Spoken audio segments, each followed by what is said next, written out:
Hi friends, welcome back to true C K official. ನಾನು Chetan K. ಇಲ್ಲಿ NTA ಕಡೆಯಿಂದ NEET ವಿದ್ಯಾರ್ಥಿಗಳಿಗೆ ನಿಮಗೆಲ್ಲರೂ ಕೂಡ ಒಂದು ಲಾಸ್ಟ್ ಚಾನ್ಸ್ನ ಕೊಟ್ಟಿದ್ದಾರೆ. ಇನ್ನೂ ಒಂದು ದಿನದಲ್ಲಿ ನೀವೆಲ್ಲರೂ ಕೂಡ ಈ ಒಂದು ಕೆಲಸನ ಮಾಡಬೇಕಾಗುತ್ತೆ. ನೀವು ಮಾಡಿಲ್ಲ ಅಂದರೆ ಈ ಒಂದು ಚಾನ್ಸು ನಿಮಗೆ ಮತ್ತೆ ಸಿಗಲ್ಲ. ಇವಾಗ NTA ಕಡೆಯಿಂದ ನೀಟ್ ವಿದ್ಯಾರ್ಥಿಗಳಿಗೆ ಏನೇನು ಅಪ್ಡೇಟ್ಸ್ ಬಂದಿದೆ ಅದರ ಬಗ್ಗೆ ಈ ಒಂದು ವಿಡಿಯೋದಲ್ಲಿ ಸಂಪೂರ್ಣ ಇನ್ ಡೀಟೇಲ್ ಆಗಿ ಮಾಹಿತಿ ತಿಳಿಸ್ಕೊಡ್ತೇನೆ. ಅದರಿಂದ ಪ್ರತಿಯೊಬ್ಬರು ಕೂಡ ಗಮನವಿಟ್ಟು ಕೊನೆವರೆಗೆ ನೋಡ್ತಾ ಹೋಗಿ.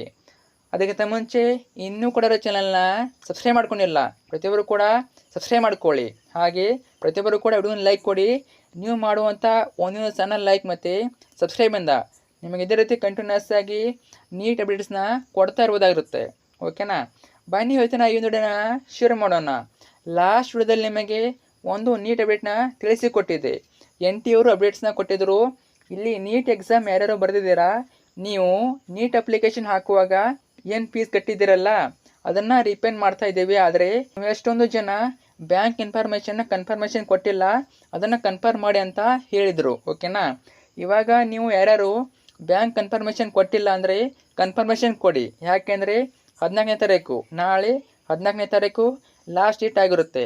ನೀವು ಲಾಗಿನ್ ಆಗಿಬಿಟ್ಟು ಬೇಗನೆ ಬ್ಯಾಂಕ್ ಅಕೌಂಟ್ನ ಕನ್ಫರ್ಮೇಷನ್ ಕೊಟ್ಟರೆ ಮಾತ್ರ ನಿಮ್ಮೊಂದು ಫೀಸು ರಿಫಂಡ್ ಆಗುತ್ತೆ. ಜುಲೈ 14ನೇ ತಾರೀಕು ಲಾಸ್ಟ್ ಡೇಟ್ ಆಗಿರುತ್ತೆ. ಅಷ್ಟರೊಳಗೆ ಕನ್ಫರ್ಮೇಷನ್ ಕೊಡಿ.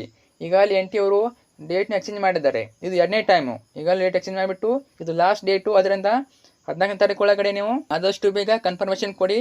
ಅವಾಗ ಮಾತ್ರ ನಿಮ್ಮ ಒಂದು ಅಮೌಂಟು ರೀಫಂಡ್ ಆಗುತ್ತೆ. ನೀವು ಇನ್ ಕೇಸ್ ಕನ್ಫರ್ಮೇಷನ್ ಕೊಟ್ಟಿಲ್ಲ ಅಂದರೆ ನಿಮ್ಮ ಒಂದು ಅಮೌಂಟು ಯಾವುದೇ ಕಾರಣಕ್ಕೂ ರೀಫಂಡ್ ಆಗೋದಿಲ್ಲ. ನಿಮ್ಮ ಫ್ರೆಂಡ್ಸ್ ಯಾರು ಕನ್ಫರ್ಮೇಷನ್ ಕೊಟ್ಟಿಲ್ಲ ಅವ್ರಿಗೂ ಹೇಳಿ, ಅವರಿಗೂ ಕೂಡ ಈ ಒಂದು ವಿಡಿಯೋನ ಶೇರ್ ಮಾಡಿ. ಮತ್ತು ನೀಟ್ ರಿಲೇಟೆಡು ಏನೇ ಡೌಟ್ ಇರಲಿ ಕಮೆಂಟ್ನ ಹಾಕಿ. ಫ್ರೆಂಡ್ಸ್ ಶೇರ್ ಮಾಡಿ. Thanks for watching.